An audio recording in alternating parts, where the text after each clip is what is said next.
దాంట్లో చదువుకున్న వారు కూడా ఈరోజు మన భారతదేశ రాష్ట్రపతి వర్యుల అధ్యక్ష గౌరవనీయురాలైన ప్రెసిడెంట్ ఆఫ్ ఇండియా శ్రీమతి ద్రౌపది ముర్ము గారు కూడా ఎస్టీ సామాజిక వర్గానికి చెందిన వ్యక్తి అధ్యక్ష. ఆవిడ కూడా 1970 నుంచి 74 వరకు కుంతల కుమారి సబత్ ఆదివాసీ గర్ల్స్ హాస్టల్లో భువనేశ్వర్లో చదువుకున్నారు అధ్యక్ష. చదువుకుని గవర్నమెంట్ గర్ల్స్ హై స్కూల్లో ఆవిడ విద్యాభ్యాసం చేయడం జరిగింది అధ్యక్ష. ఉండటం మాత్రము ఆదివాసీ గర్ల్స్ హాస్టల్లో ఉన్నారు అధ్యక్ష.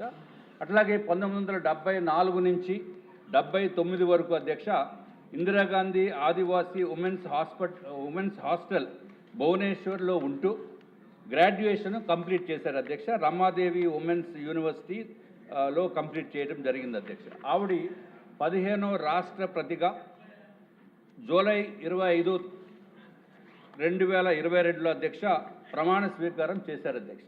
అది చేయించిన ఘనత భారతీయ జనతా పార్టీకి అట్లాగే ఎన్డీఏ ప్రభుత్వానికి అని చెప్పి తమ ద్వారా తెలియచేసుకుంటే అధ్యక్ష, దీంట్లో మనం ఎప్పుడో స్వాతంత్రం వచ్చినప్పటి నుంచి ఈ సాంఘిక సంక్షేమ హాస్టల్స్లో అధ్యక్ష ఎప్పుడు కింద పడుకోవడమే అధ్యక్ష. దాంట్లో చేపల మీద పడుకోవటము, మ్యాక్సిమం ఉంటే ఒక చిన్న బెడ్ ఇవ్వటం తప్ప ఎక్కడా కూడా ఆంధ్ర రాష్ట్రంలో బెడ్స్ ఉన్న పరిస్థితి లేదు అధ్యక్ష. దానిపైన ప్రత్యేకమైన ఫోకస్ ఎందుకు పెట్టడం లేదో నాకైతే అర్థం కాదు అధ్యక్ష. తప్పనిసరిగా భారత రాష్ట్రపతి ఉన్నత స్థానంలో ఉన్నది ద్రౌపది ముర్ము గారు అధ్యక్ష. ఎస్టీ సామాజిక వర్గానికి చెందిన వ్యక్తి అధ్యక్ష.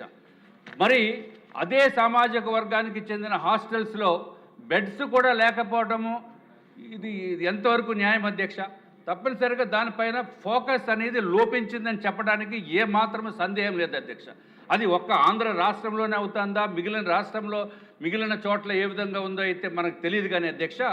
కానీ మంత్రివర్యులు మాత్రము గౌరవ మంత్రివర్యులు డాక్టర్ డోల బాల వీరాంజనేయ స్వామి గారు అధ్యక్ష మా విశాఖపట్నంలో విశాఖపట్నంలో మెడికల్ కాలేజీలో కంప్లీట్ చేశారు అధ్యక్ష. మనసు మాత్రం వెన్న అధ్యక్ష, చాలా మంచి వ్యక్తి. మరి ఎందుకో ఇప్పుడు దానిపైన ప్రత్యేకమైన దృష్టి సారించవలసిన అవసరం ఉంది అధ్యక్ష. విశాఖపట్నం పేరు చెప్పాను కాబట్టి అధ్యక్ష, విశాఖపట్నంలో మనసు వెన్న కానీ నిధులు లేవు. అదే మరి నిధులు మనసు చాలా మంచి వ్యక్తి అధ్యక్ష. పాపం ఎప్పటికప్పుడు సడన్ సర్ప్రైజులు చేసి ఎవరైనా ఒక బాలుడు బాగాలేదనుకుంటే హాస్పిటల్కి వెళ్ళి వ్యక్తిగతంగా పరామర్శించి అన్ని డాక్టర్లకి ఆదేశాలు ఇచ్చి చేసే వ్యక్తి అధ్యక్ష. నిజంగా ఇటువంటి వ్యక్తికి ఇటువంటి శాఖ ఇచ్చినందుకు అధ్యక్ష మనం ఎక్కడికో తీసుకెళ్లవలసిన అవసరం ఉంది అధ్యక్ష. విశాఖపట్నంలో చూస్తే అధ్యక్ష, విశాఖపట్నంలో 2405 మంది ఉన్నారు అధ్యక్ష.